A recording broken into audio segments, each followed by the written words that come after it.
پانچواں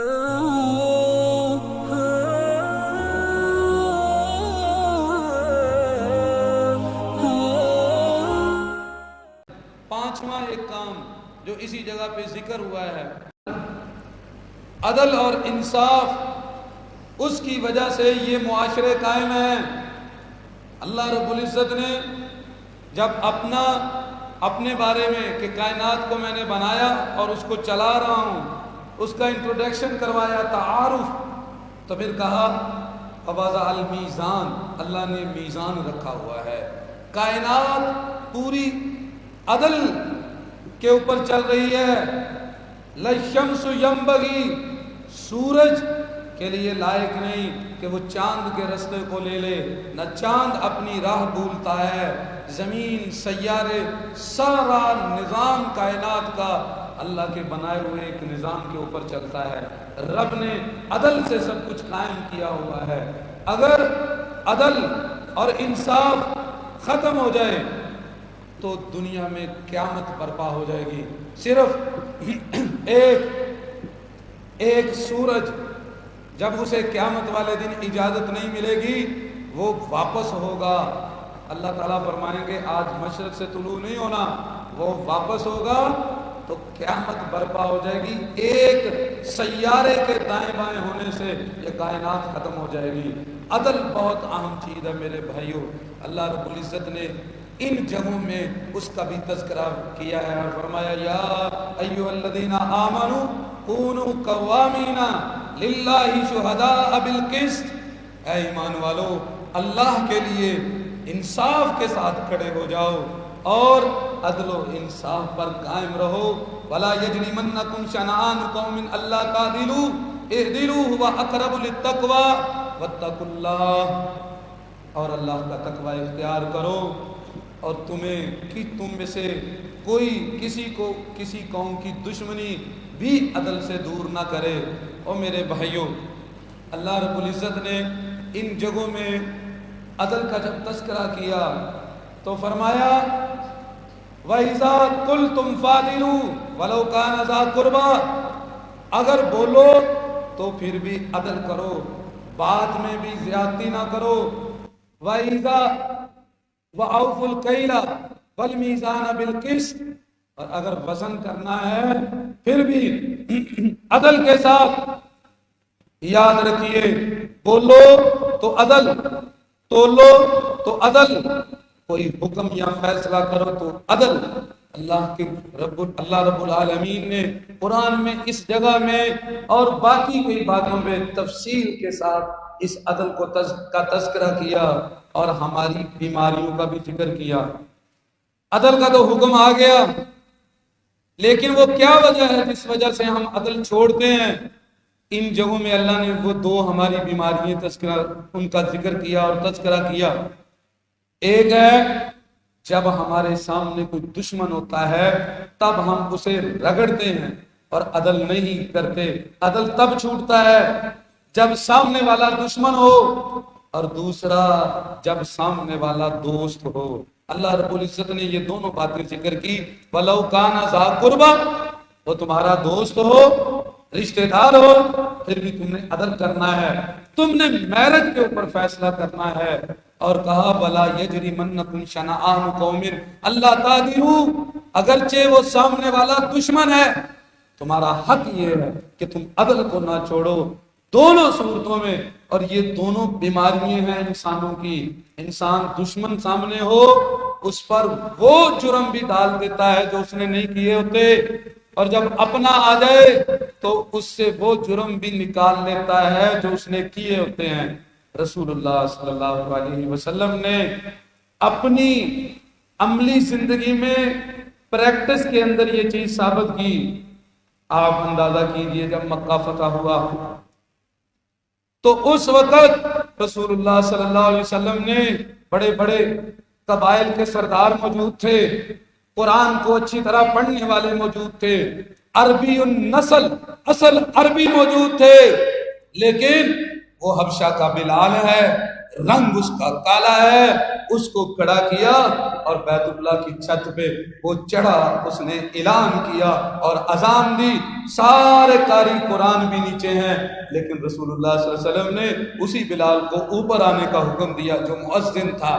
یہ نہیں ہے کہ آج میرٹ ختم ہو جائے گا، یہ پریکٹس دکھائی تھی کہ جب مکہ فتح ہوا لوگوں کو پتہ چل جائے کہ محمد صلی اللہ علیہ وسلم کے نظام میں کوئی وڈیرا نظام نہیں ہے، اس میں قدر صرف اور صرف میرٹ کی ہے، انصاف کی ہے۔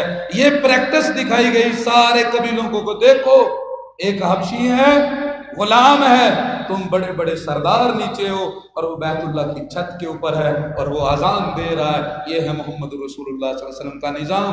اور جب واقعہ سامنے آیا، ایک عورت نے قتل کر دی، ایک عورت نے چوری کی، ہر جگہ آپ نے حد کو نافذ کیا اور میرٹ کو نہ چھوڑا، انصاف کے ساتھ قائم کیا معاملات کو، اللہ تعالیٰ کی حدود کو۔ ایک دفعہ ایسے ہوا، مخزوم قبیلہ، بڑا نام تھا اس کا عرب میں، اس کی ایک عورت فاطمہ، اس کا بھی خاندان میں بڑا نام تھا، اس نے چوری کی، رسول اللہ صلی اللہ علیہ وسلم نے فرمایا اس کا ہاتھ کاٹ دو۔ یہ صحیح بخاری شریف میں الفاظ ہیں۔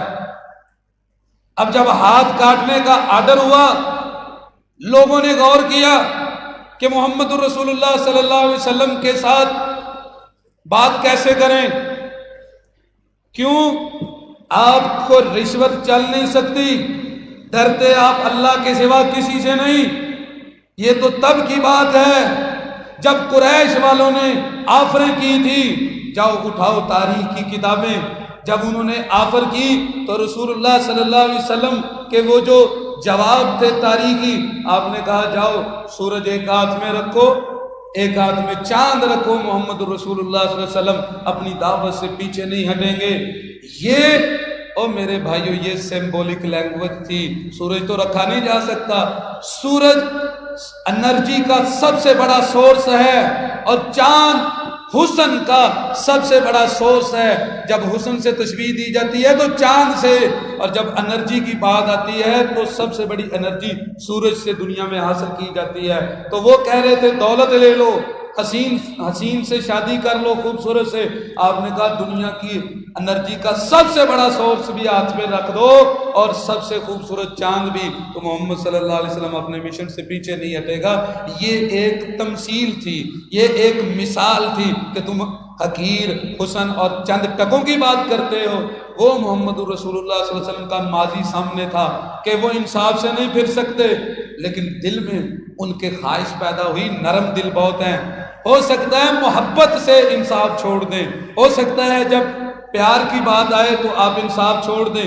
پھر تلاش کیا، اسامہ کو نبی صلی اللہ علیہ وسلم کے منہ بولے بیٹے، زید کا بیٹا، اللہ کے نبی صلی اللہ علیہ وسلم اسامہ سے بڑی محبت کرتے، اپنے دستے مبارک سے اس کا نوز ناک صاف کرتے، اسے اپنی گود میں بٹھاتے اور اپنے لختے جگر فاطمہ کے حسن و حسین کے ساتھ ان تینوں بچوں کو آپ صلی اللہ علیہ وسلم کھلاتے تھے، وہ آپ کی کمر پہ سوار ہو جایا کرتے تھے، حسن حسین اور اسامہ رضی اللہ عنہم۔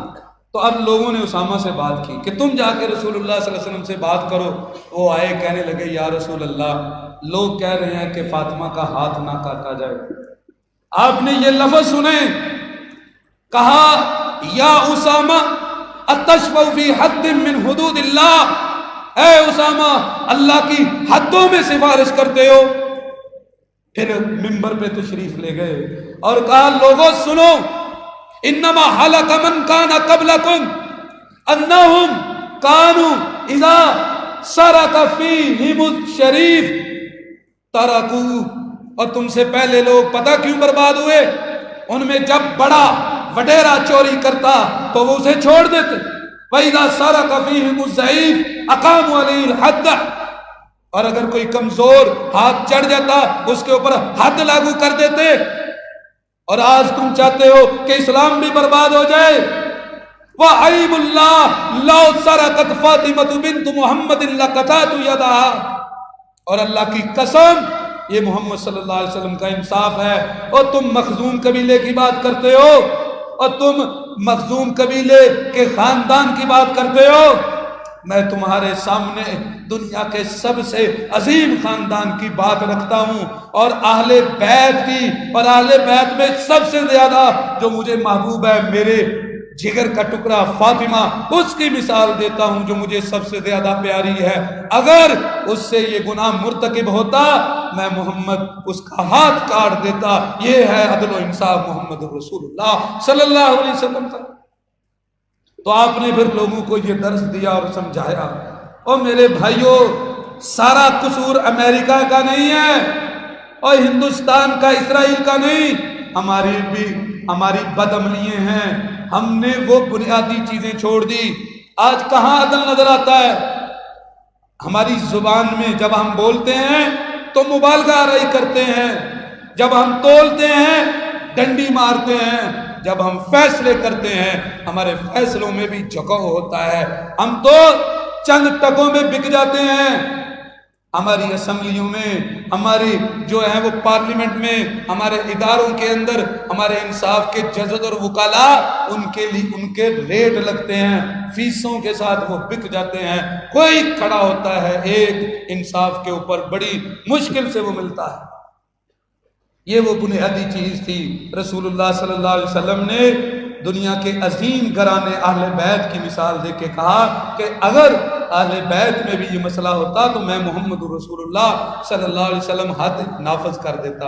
یہی وجہ تھی میرے بھائیوں کہ ان لوگوں پہ اللہ کی رحمتیں تھیں، وہ کامیاب ہوئے۔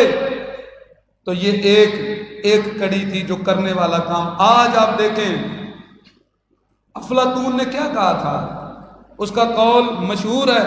اس نے کہا قانون وہ مکڑی کا جال ہے جس میں چھوٹے موٹے جانور پھنس جاتے ہیں اور بڑے سینگوں والے اسے پھاڑ کے گزر جاتے ہیں، لیکن محمد الرسول اللہ صلی اللہ علیہ وسلم کا قانون ایسا نہیں تھا۔ اس میں سب برابر تھے، اور میرے رب کا قانون بھی ایسا نہیں۔ کل قیامت کا دن ہوگا، اللہ کا عدل قائم ہوگا، انصاف قائم ہوگا، وہاں پہ جانوروں کو بھی حقوق ملے گے۔ آج ظلم و ستم کرنے والوں، تمہارے سامنے تمہارا نامہ اعمال تمہارے ہاتھ میں دیا جائے گا، ایک کام اس کے اوپر لکھا ہوا ہوگا، زندگی کی شب و روز ہوں گے، اور تب انسان پچھتائے گا۔ اللہ رب العزت جانوروں میں بھی انصاف کریں گے۔ بے سینگ والی بکری نے اگر اس کے اوپر ظلم ہوا اور سینگ والی بکری نے اسے مارا، کل قیامت والے دن اللہ بے سینگ بکری کو سینگ دے گا، اور جس کے سینگ تھے وہ چھین لے گا اور اسے کہے گا آج اس کو سینگ مار اور اپنا بدلہ لے۔ یہ رب کا انصاف ہے۔ اور میرے بھائیوں، کائنات اسی انصاف کے اوپر قائم ہوتی ہے جس کو ہم نے کھو دیا ہے۔ اور ایک اور آپ کو بیماری بتلا دیتا ہوں، ہم میں سے ہر بندہ کہتا ہے میرٹ ہونا چاہیے، انصاف ہونا چاہیے، لیکن پتہ کس کے لیے؟ دوسروں کے لیے۔ جب میرا مسئلہ بنے گا میں رشوت یا میں تعلق استعمال کروں گا۔ جب میرا اپنا مسئلہ ہے تب میں کہتا ہوں کوئی راستہ نکالو، مجھے لائن میں کھڑا نہ ہونا پڑے۔ میں پبلک کی طرح لائن میں کھڑا نہیں ہو سکتا، مجھے وی آئی پی پروٹوکول کے ساتھ لے جایا جائے اور وی آئی پی پروٹوکول کے ساتھ میں آؤں گا۔ لوگوں کی بات ہوگی تو ہر کوئی انصاف کا بھاشن دے گا، انصاف کا درس دے گا۔ جب اپنی بات ہوگی تو پھر تعلقات استعمال ہوں گے اور پھر مال چلے گا۔ اور میرے بھائیوں، ہم بحیث القوم اجتماعیت کے اعتبار سے ہم کرپٹ ہو چکے ہیں، قوم کے اعتبار سے ہمارے اندر یہ برائیاں پیدا ہو چکی ہیں۔ قومی اعتبار سے چند لوگ انفرادی طور پہ یا جماعتی طور پہ چیزوں کو سنبھالے ہوئے ہیں، اجتماعی طور پہ امت مسلمہ جو ہے وہ ان چیزوں میں کرپٹ ہو چکی ہے۔ وہ چیزیں اب یہ تفصیل ہو جائے گی، اگر زیادہ لمبی بات کریں گے پھر ہم انشاءاللہ موقع محل میں ایک ایک چیز کو کھول کے بیان کریں گے۔ یہ وہ 5 کام تھے جن کا اللہ نے کرنے کا حکم دیا۔ اس کے بعد وہ چیزیں یہاں بیان ہوئی ہیں جو نہیں کرنے تھے کام۔ آپ دیکھ لیجئے، جو کرنا تھا وہ ہم نہیں کر رہے، اور جو نہیں کرنا تھا وہ کر رہے ہیں۔ جو کام نہیں کرنے ان میں سب سے پہلا کام وہ شرک ہے، اور شرک کے بعد پھر 5 کام اس جگہ کے اندر اللہ رب العزت نے ذکر کیے ہیں۔ اللہ رب العزت نے فرمایا قل تعالوا اتل ما حرم ربکم علیکم اللہ تشرکوا بہ شیئا واعبدوا اللہ ولا تشرکوا بہ شیئا، فرمایا اللہ کے ساتھ شرک نہیں کرنا،